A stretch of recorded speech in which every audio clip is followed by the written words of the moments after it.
Hello friends, welcome to my channel Tech Indian Guruji. আজকে আমি কথা বলবো টেট রিক্রুটমেন্ট অ্যাপ্লাই এর ডকুমেন্ট সাইজ নিয়ে। আমি আগের ভিডিওতে বলে দিয়েছি কীভাবে অ্যাপ্লাই করবেন এবং স্টেপ বাই স্টেপ দেখিয়ে দিয়েছি। তো যারা যারা আমার এই ভিডিওটি দেখেননি, আমি ডিসক্রিপশন বক্সে লিঙ্ক দিয়ে দেবো, সেখান থেকে দেখে নিন। এবং অনেকে রিকোয়েস্ট করেছেন ডকুমেন্ট সাইজ নিয়ে ভিডিও বানাতে, তো আমি আজকে document size, photo, signature size এবং কীভাবে বানাবেন তা আমি স্টেপ বাই স্টেপ দেখিয়ে দেবো। প্রথমে আপনাদেরকে অসংখ্য ধন্যবাদ জানাই আমাকে সাপোর্ট দিয়ে উৎসাহ দেওয়ার জন্য। এরকম আপনাদের ভালোবাসা দিয়ে যাবেন। এবং যারা যারা আমার এই চ্যানেলটি সাবস্ক্রাইব করেননি, তারা অবশ্যই সাবস্ক্রাইব করে পাশে থাকা বেল আইকনটি অন করে অবশ্যই সাথে থাকবেন। তো চলুন শুরু করা যাক। তো আজকে আমি ডকুমেন্ট হিসাবে ব্যবহার করব ফটো হিসাবে আমার চ্যানেলের লোগোটা আমি ব্যবহার করব, সেটাতে আমি দেখিয়ে দেবো সাইজটা কীরকম করতে হয় এবং সেটা আমি সিগনেচারে, এই ফটোটা আমি সিগনেচার হিসাবে ব্যবহার করব এবং সেটা আমি সার্টিফিকেট হিসাবে ব্যবহার করব। তো প্রথমে আপনারা ফটোশপ ওপেন করে নেবেন। তো আমি ফটোশপ ওপেন করে নিচ্ছি।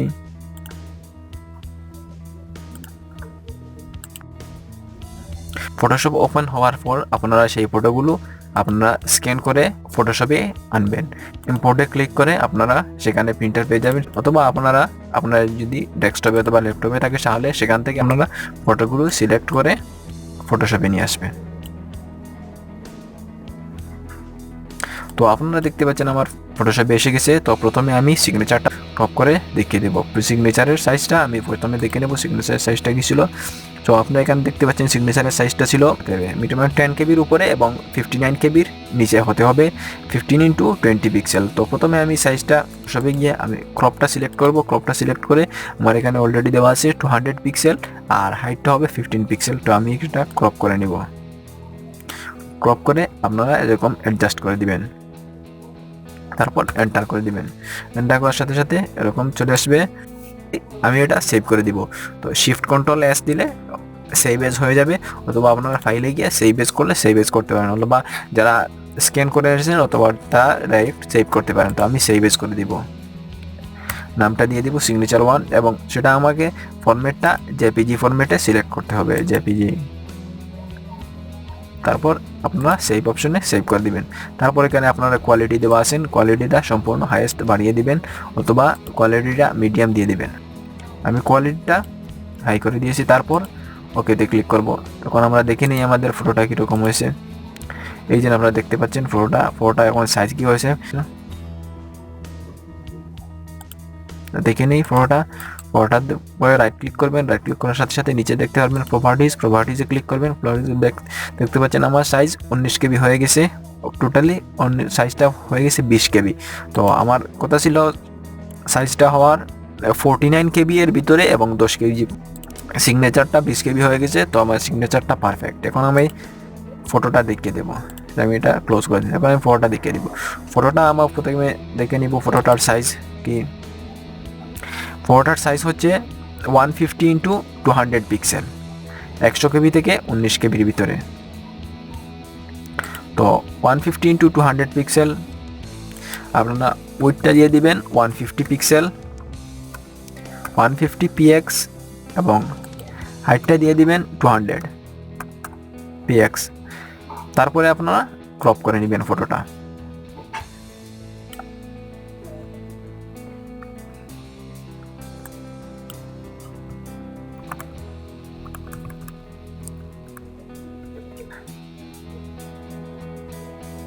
ক্রপ করে এন্টার করে দিবেন।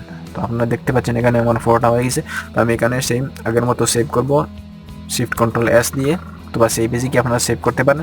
তারপর আমার ফোল্ডারটা সিলেক্ট করা আছে, সেখানে আমি ফটোর নাম দিয়ে দেবো ফটো 1 আর সেটা আপনারা জেপিজি ফরম্যাটে দিবেন। তারপর আমি সেভ করে দিব। ফটোর বেলায় অনেকে দেখা যায় ফটো তোলার সময় 3-4 MB হয়ে যায়, তখন আপনারা এরকম মিডিয়াম দিয়ে দিবেন, আপনার ফটোর MBটা কমে আসবে। আমি 9 দিয়ে দিয়েছি হাই, সেটাতে আমি ওকে ক্লিক করে দিব। তো আমার এখন দেখে নেই ফটোর আমার সাইজটা কী হয়েছে। এই সে ফটো 1, সেই ফটোটা আপনারা দেখতে পাচ্ছেন। সেটার রাইট ক্লিক করে প্রপার্টিজে গিয়ে, তো আপনারা দেখতে পাচ্ছেন ফটোটার সাইজ 35 কেবি হয়ে গেছে, 35 কেবি। তো আমার কথা ছিল 19 কেবি থেকে 100 কেবির ভিতরে 35 কেবি, পুরো পারফেক্ট হয়েছে। এখন আমি আপনাদের ডকুমেন্টগুলো বানিয়ে দেখাবো। তো আমি এই ডকুমেন্টটা বানিয়ে দেখাচ্ছি, আপনারা সব ডকুমেন্ট একই রকম করবেন। সব ডকুমেন্টগুলো প্রথমে আপনারা ক্রপ করে নেবেন। ক্রপ করতে আপনারা এখানে সাইজ দিবেন না, ওয়েট এবং হাইটটা বুঝে নেই। তারপর রেজলিউশন এখানে 300 থাকবে। তারপর সেইটা আপনার ক্রপ করে নেবেন। তারপর ক্রপ করার পর আপনার সিম্পলি সেভ করে দিবেন। সেভ করতে সিম্পলি আগের মতন ফাইলে গিয়ে সেভ এজে ক্লিক করে আপনারা সেভ করে দিবেন। তো এখানে ফোল্ডার সিলেক্ট করা আছে, তাহলে আমি এটার নাম দিয়ে দেবো সার্টিফিকেট 1, সেটার আমি নাম দিয়ে দিচ্ছি সার্টিফিকেট 1। তারপর আপনাদেরকে ফরম্যাট করতে হবে পিডিএফ ফরম্যাট। তো আমি পিডিএফ ফরম্যাটটা করে নিই। তো আপনারা এখানে দেখতে পাচ্ছেন ফটোশপ পিডিএফ, সেটাতে আপনারা ক্লিক করবেন। সম্পূর্ণ পিডিএফ হতে হবে, তারপর সেভ করে দিবেন। তারপর জিপ ফাইলটা থাকবে। ওকে, ডকুমেন্ট সবগুলি পিডিএফ করে নেবেন। ডকুমেন্ট সবগুলি পিডিএফ লাগবে। তো আমরা এখন দেখে নিই আমার সেই এই সার্টিফিকেট 1টা পিডিএফ হয়ে গেছে। এখানে আপনারা দেখতে পাচ্ছেন আমার সার্টিফিকেটটা চলে এসেছে। তো সেটা হতে হবে আপনার সার্টিফিকেটটা 1 MB এর ভিতরে। তো রাইট ক্লিক করে প্রপার্টিসে গিয়ে আমরা দেখে নিই, সেটা আমার 3 MB, অত্যন্ত বেশি হয়ে গেছে। সেই সার্টিফিকেটটা আমার 3 MB হয়ে গেছে, সেটা আমাকে কমাতে হবে 1 MB এর ভিতরে হতে হবে। সেখানে বলে দেওয়া আছে সার্টিফিকেটটা 1 MB এর ভিতরে হতে হবে সবটি পিডিএফ ফাইলটা। তখন আমি কীভাবে সেটা কমাবো, সেটাতে আমি ফটোশপে নিয়ে ওপেন করবো।